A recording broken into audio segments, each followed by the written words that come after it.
கிடையாதுன்றத வந்து ஒரு சினிமாக்காரன் சொல்லக்கூடாது. சீமான சினிமாக்காரன் வாங்க.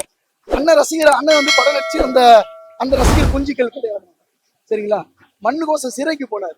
சிறைக்கு போனவர் சிறையில இருந்து எழுதினார், திருப்பி அடிப்பேன்னு சொல்லி ஒரு எழுத்து மூலியமா மக்களை கவர்ந்தார். அதுக்கப்புறம் மக்கள் அவங்க தேர்ந்தாங்க. ஒருத்தன் தனிச்சு நின்று உணர்வுபூர்வமான ஒரு அரசியல் எடுத்து வந்தார்.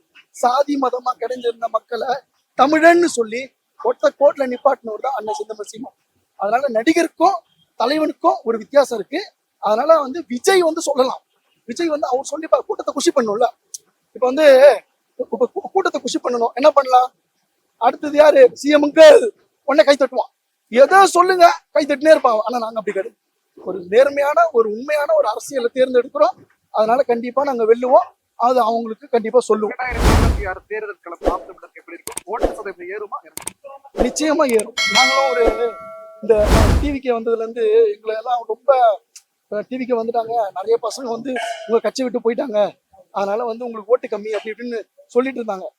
இந்த திருச்சி பிப்ரவரி 21 என்னடா டிராபிக்கா இருக்குதுன்னு இறங்கி பார்த்தா மாநாட்டுக்கு போலான்ட்டு ஒரே ஆயிரக்கணக்கான பஸ்.